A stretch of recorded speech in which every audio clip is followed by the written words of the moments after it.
friends, welcome to TechTouch channel.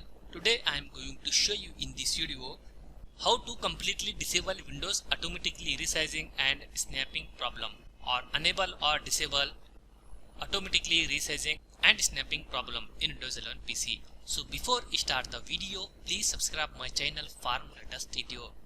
Simple method to fix automatically resizing and snapping problem.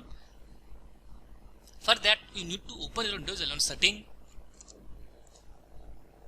Then select here system. In this you select multitasking. Open this option.